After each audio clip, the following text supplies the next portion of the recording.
Hello YouTube, on se retrouve aujourd'hui avec Stanislas du projet Chef. Donc je pense que je vais te laisser te présenter, tu le feras sûrement mieux que moi. Ouais, écoute, merci beaucoup, Johan. Moi, je suis donc Stanislas Chertok, je suis General Manager de Shares. Shares, c'est une nouvelle plateforme d'investissement qui permet à la fois d'épargner et d'investir dans des cryptos, des actions américaines, des actions européennes et des ETF. Donc, on est une nouvelle plateforme d'investissement qui permet d'investir et qui a aussi la particularité d'avoir un certain nombre de features sociales, collaboratives et communautaires, ce qui est assez nouveau dans ce marché-là. Ok, super. Et du coup, quelle est la genèse du projet? Quelle a été la volonté de départ autour de ce projet un peu innovant? Ouais. Donc en fait, quand Benjamin Chemla a fondé Shares, donc Benjamin Chemla qui est le fondateur et CEO, en fait, il a fait un constat. Ce constat, il est né en 2020-2021, au moment du confinement, du Covid, un moment où tout le monde était isolé. Et donc, il y a eu un vrai essor vers l'investissement. Il y a un certain nombre de communautés qui ont émergé un peu partout en ligne, que ce soit sur Reddit, sur Telegram, un peu partout sur Internet. Et en fait, il y a un certain nombre de problèmes qui sont sortis de ces communautés-là, le manque de transparence, le manque aussi les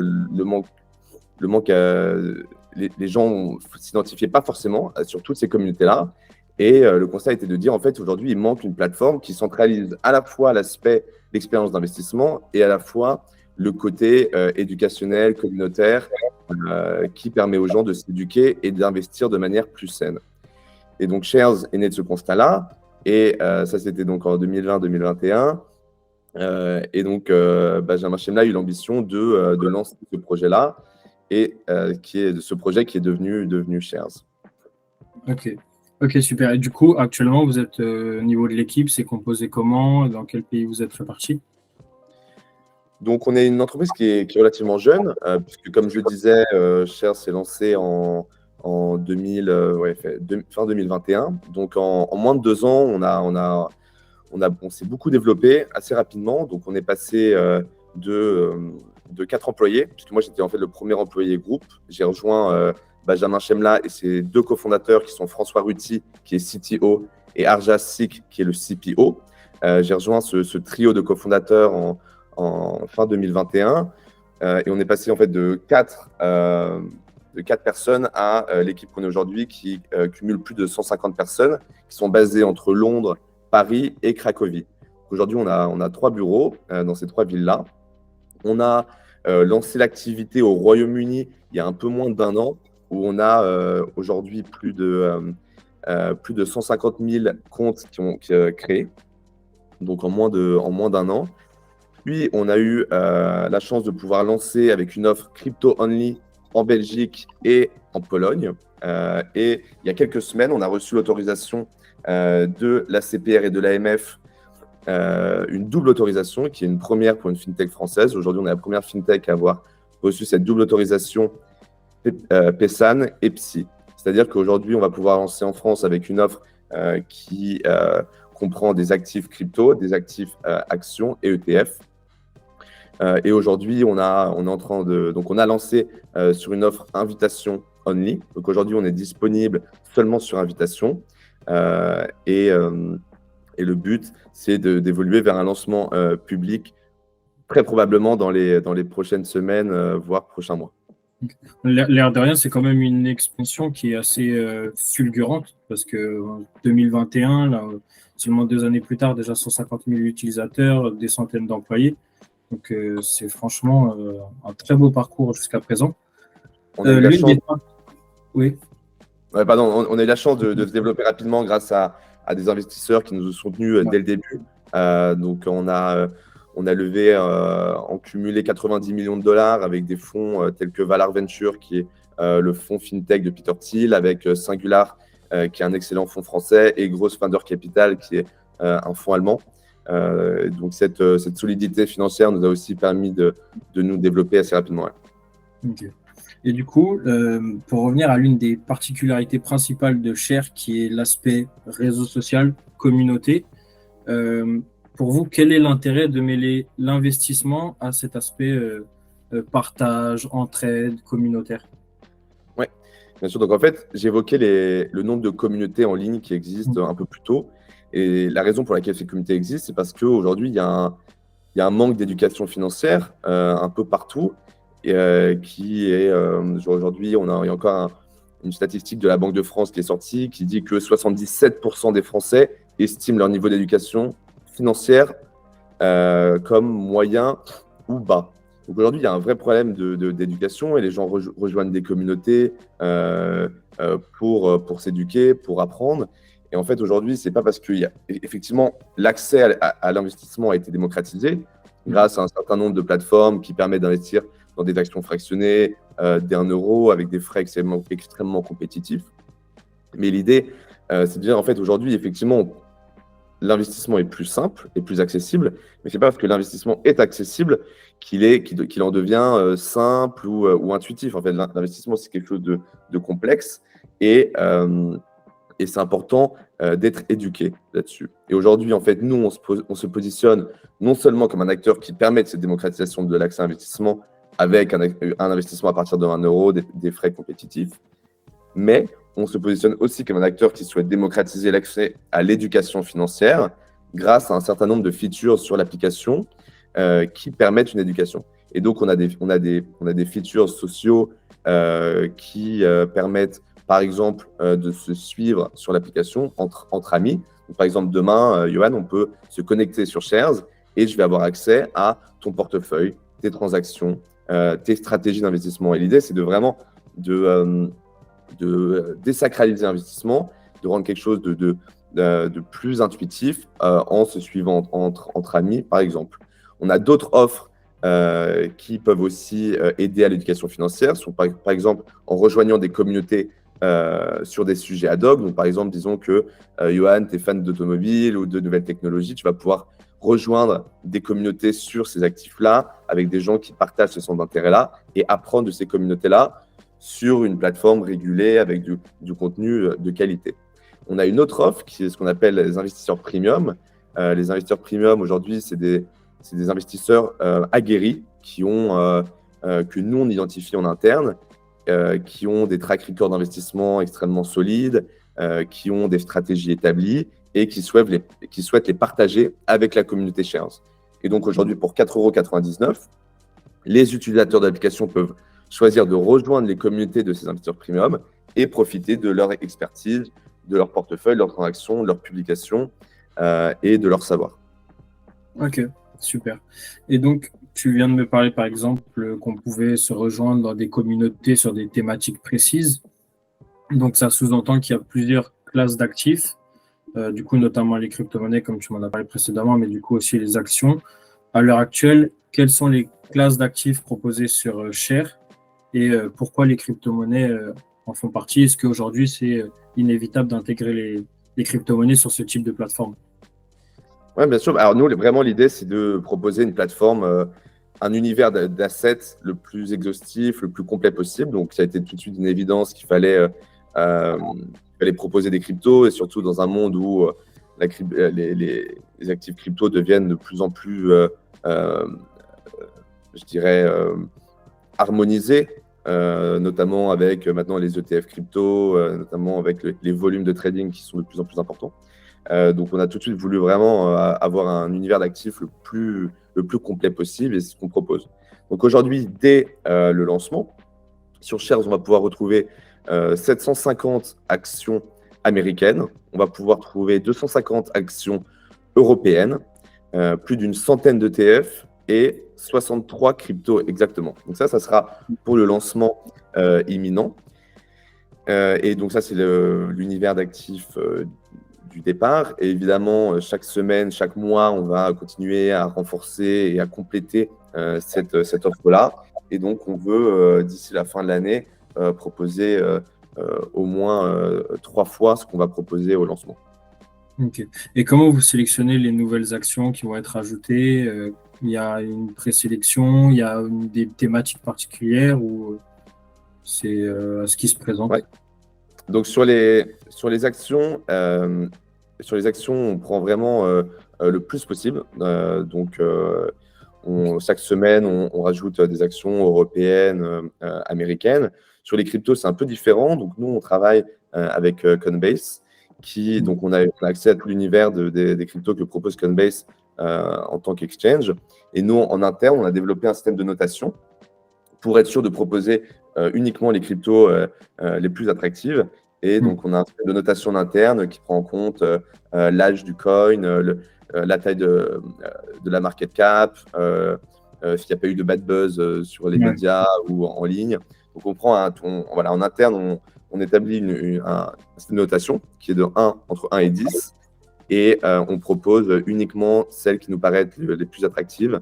Donc, on va commencer avec 63. Et évidemment, c'est un process qui est ongoing et on va continuer à en rajouter au fur et à mesure. Ok. Du coup, pour revenir au parcours client, donc disons que je suis un utilisateur, je découvre Share. Donc pour l'instant, c'est sur invitation. Je m'inscris et après, je complète mes coordonnées, mon identité, j'imagine, etc. Et après, comment ça se passe? Comment je rejoins une communauté? Comment je commence à investir? Donc, on a une plateforme qui est extrêmement intuitive, qui répond vraiment aux derniers critères en termes de UI, UX. C'est extrêmement intuitif.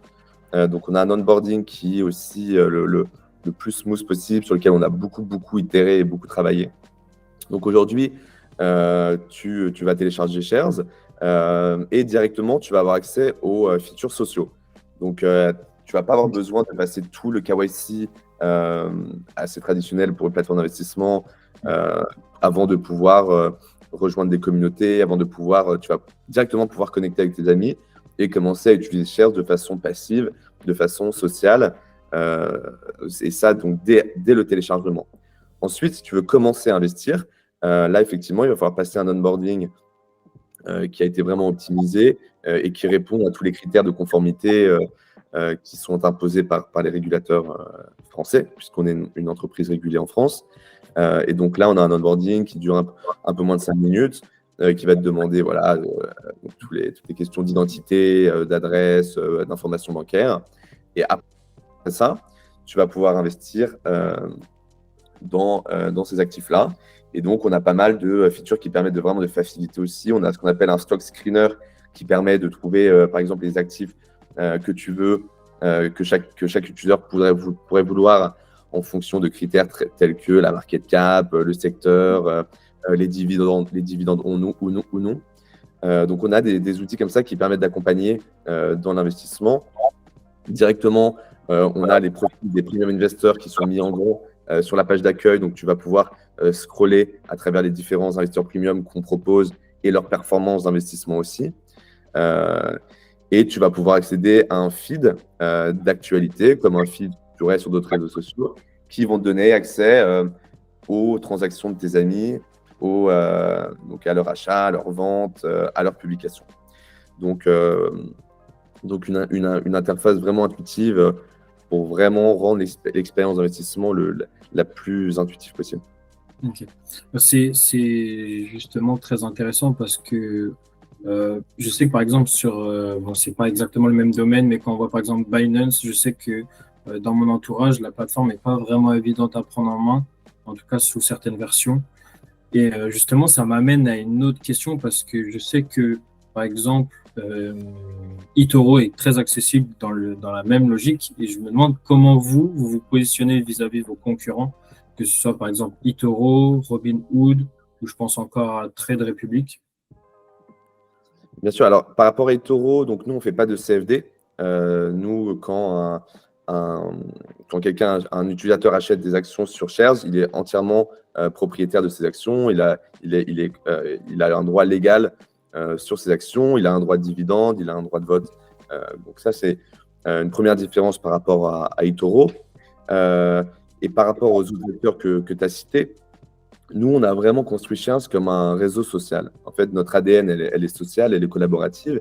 Et ça, c'est une première parce qu'on n'est pas une plateforme d'investissement sur laquelle on a rajouté un côté social. On a créé cette application elle a été conçue de manière à ce que la communication, l'information, le côté social soit développé, soit utilisé de la manière la plus ergonomique possible. Et donc ça crée une vraie différence en fait, pour l'utilisateur dans son expérience sur l'application. Ok. Et donc justement, pour rester sur ce côté social, tu m'as parlé précédemment des utilisateurs premium qui sont donc en quelque sorte des influenceurs que vous sélectionnez, des personnes expérimentées qu'on va pouvoir suivre. Comment cette relation avec ces influenceurs se matérialise-t-elle? Comment vous les sélectionnez? Est-ce que derrière, il y a une modération pour éviter, par exemple, des abus, etc.? Oui, bien sûr. Alors, ce n'est pas tout à fait des influenceurs, puisque vraiment, c'est pour la plupart des traders expérimentés qu'on a identifiés en interne. Bon, on a différents canaux de sélection avec qui on a discuté et à qui on a proposé en fait de partager leur savoir qu'ils ont accumulé depuis des années. C'est souvent des traders ou des traders que ce soit actions, ETF ou crypto, qui ont accumulé une expertise sur des nombreuses années. Donc, c'est des gens qu'on est allé voir qui n'ont pas forcément d'ailleurs vocation à avoir des communautés auparavant. C'est vraiment des gens. Après, on a des profils très divers. On a des gens effectivement qui ont des communautés déjà existantes, qui ont l'habitude de partager leur savoir. On a des gens, des anciens traders ou des traders, mais qui n'ont jamais jusqu'à aujourd'hui partagé l'expertise. Donc, on a des profils extrêmement différents, mais en tout cas, tous avec un savoir vis-à-vis de l'investissement et un certain désir de pédagogie pour d'autres. Ensuite, effectivement, la question de la modération, elle est extrêmement importante. Donc, nous, comme je le disais, on est une entreprise régulée. Donc, tout ce qui passe sur la plateforme est passé à travers des processus de conformité. Donc, on a une équipe conformité qui est importante chez Shares et qui revoit tous les contenus qui vont être postés sur la plateforme. Donc, il y a des processus de conformité extrêmement rigoureux qui ont été mis en place et tout ce que va pouvoir partager les investisseurs premium va être évidemment modéré par nos équipes. Ok, très bien. Donc, c'est une véritable valeur ajoutée finalement pour les utilisateurs dans l'ensemble. Est-ce que de ce fait, ça se répercute sur les frais du fait que, par exemple, du coup, Share propose quelque chose de différent et une valeur ajoutée pour un investisseur qui s'y connaît peu? Est-ce que ça se répercute? Non, donc on reste tout à fait compétitif sur nos frais. On a décidé en fait de mettre un frais très clair et très transparent de 1 € sur chaque ordre, donc que ce soit à l'achat ou à la vente, et sur chaque actif et sur n'importe quel montant. Donc aujourd'hui, tu vas sur Share, tu peux acheter 100 € de Bitcoin, 100 € de LVMH ou 100 € d'actions US. Ça sera toujours 1 € par ordre. Donc là-dessus, on est extrêmement clair. Ensuite, on a un autre moyen donc ça, c'est un premier moyen de rémunération pour nous. On n'a pas d'autres frais. On n'a pas de frais cachés. On n'a pas de frais de conservation. On n'a pas de frais de top-up. On n'a pas d'autres frais. En revanche, on se rémunère aussi effectivement sur l'abonnement aux investisseurs premium. Donc, comme je le disais, en fait, c'est un abonnement mensuel. Et donc, demain sur Share, tu peux t'abonner à un investisseur premium pour 4,99 € par mois. Et donc, évidemment, cela va dans les poches des investisseurs premium. Et nous, évidemment, on prend aussi une certaine commission sur cet abonnement mensuel. Donc, voilà. Donc, 2 éléments de rémunération extrêmement clairs. L'abonnement aux investisseurs premium et un frais fixe et transparent sur chaque transaction. Très bien. Et d'un point de vue sécurité, du coup, comment sont gérés les fonds des clients, la détention des crypto-monnaies? C'est une question qui revient très régulièrement, notamment sur les crypto-monnaies, parce que ce n'est pas évident de bien conserver ses fonds soi-même ou en sécurité. Bien sûr. Donc, alors, sur le côté crypto, donc on a des modèles différents. Sur le modèle crypto, donc nous, on a un enregistrement PESAN qui nous permet aujourd'hui d'être teneur de compte conservateur. C'est-à-dire que demain, si tu passes un ordre sur Shares, on va partager cet ordre avec notre exchange partenaire qui aujourd'hui est Coinbase, mais on est aussi en train de scoper différents liquidity providers. Coinbase va passer l'ordre Et ensuite, nous, on va conserver les titres de nos clients sur un modèle omnibus, c'est-à-dire que chaque utilisateur va être propriétaire de son actif, mais va être conservé par shares. Aujourd'hui, c'est notre modèle. On est en train dans le prochain développement, on va permettre de la self-custody. On est en train de travailler avec des partenaires pour pouvoir quand même, proposer une conservation plus libre pour nos utilisateurs, qui puissent faire venir des coins, qui puissent aussi faire de la self-custody. Ça, c'est notre modèle sur les cryptos. On a un modèle qui est assez similaire sur nos actions et ETF. On passe avec on est aussi teneur de compte conservateur, mais on passe avec un broker qui, pour les actions US, s'appelle Alpaca, et pour les actions EU, s'appelle Upvest, qui passe les ordres, et ensuite, nous, on les conserve toujours sur un modèle omnibus. Ok, très bien. Donc, on a fait l'état global du projet à l'heure actuelle, toutes ces caractéristiques, tout ce qui fait que Share est actuellement un projet à vocation sociale pour les débutants, pour les personnes qui veulent en apprendre plus, qui veulent partager des connaissances. Si on doit parler de l'avenir de Share, parce qu'aujourd'hui on est encore sous un système d'invitation, vous avez commencé par l'Angleterre, puis ensuite la France. Est-ce que vous avez pour objectif de vous étendre dans d'autres pays, territorialement parlant quels sont vos objectifs? Alors aujourd'hui, on est une entreprise française. Donc, on est légalement parlant, une entreprise française. Notre fondateur et CEO est français. Donc, je veux dire, la France, c'est vraiment quelque chose auquel on porte énormément d'attention. Le lancement français, quelque chose qui prend une grande partie de notre travail. Donc, aujourd'hui, on n'a pas encore de désir d'ailleurs, je dirais. Voilà, la France, c'est notre priorité aujourd'hui. On a vraiment envie de devenir un leader de l'investissement français. On a envie de proposer une nouvelle façon d'épargner, d'investir pour le plus grand nombre de Français. Et si on peut vraiment accompagner nos utilisateurs, permettre d'investir de manière plus consciente, avoir des vraies stratégies réfléchies et d'épargner mieux, ce sera un pari gagné. Et pour l'instant, ça, on veut le faire en France. Très bien. Et sur l'aspect réseau social, est-ce que vous avez d'autres idées, de nouvelles fonctionnalités? Alors, j'imagine que tu ne peux pas trop m'en dire non plus, mais... On a beaucoup d'idées. On a beaucoup d'idées. On a une plateforme extrêmement innovante dans la façon dont on l'a conçue. On a beaucoup de features qui sont innovants. Maintenant, on est dans une industrie régulée. On peut pas tester on peut pas essayer des choses trop innovantes, je dirais. Ça reste un sujet extrêmement régulé.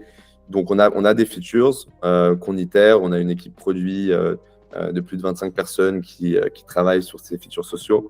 Donc, on a des choses qui vont arriver dans les prochains développements. Je ne peux pas trop en parler, évidemment, maintenant, mais on a pas mal de choses qui se préparent. Ok, très bien. Donc, ça présage que du bon pour la suite et pour l'aspect social. Complètement. J'aimerais terminer par 2 questions plus généralistes qui concernent plus finalement toi et ta vision des choses.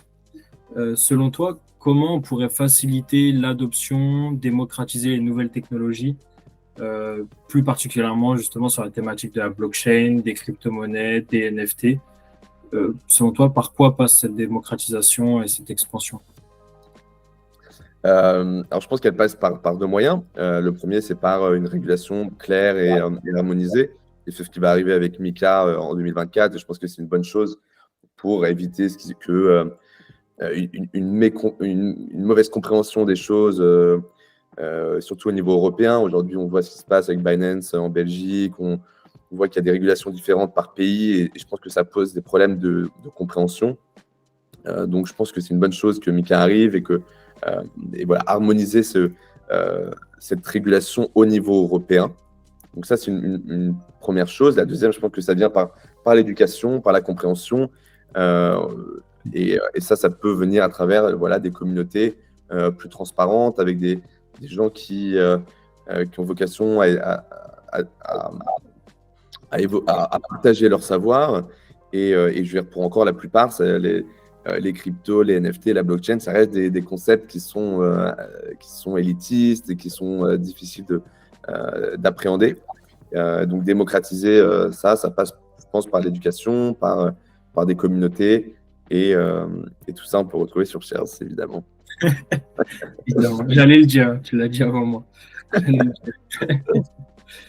Et pour terminer, j'aimerais savoir quel est ton projet Web3 préféré. Est-ce que tu as un coup de cœur, que ce soit, par exemple, ça peut être une collection NFT, ça peut être une blockchain, et pourquoi? Ouais. Un projet de Web3 que j'apprécie particulièrement, s'appelle Pools.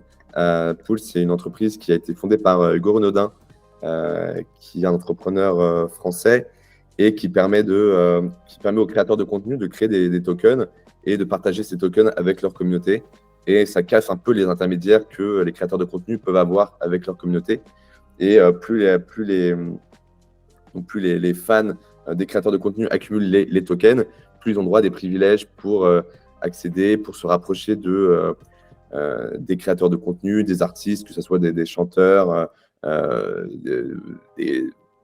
n'importe quel type d'artiste. Et j'aime bien cette idée de pouvoir rapprocher, de casser les intermédiaires, de casser les barrières. Je trouve que c'est un beau projet et avec une belle ambition. Moi, je ne connaissais pas du tout, justement. Donc, très intéressant. Je regarderai après parce que c'est une thématique qui me plaît beaucoup. Je te remercie, Stanislas, pour cette interview. Merci à toi, Yohan.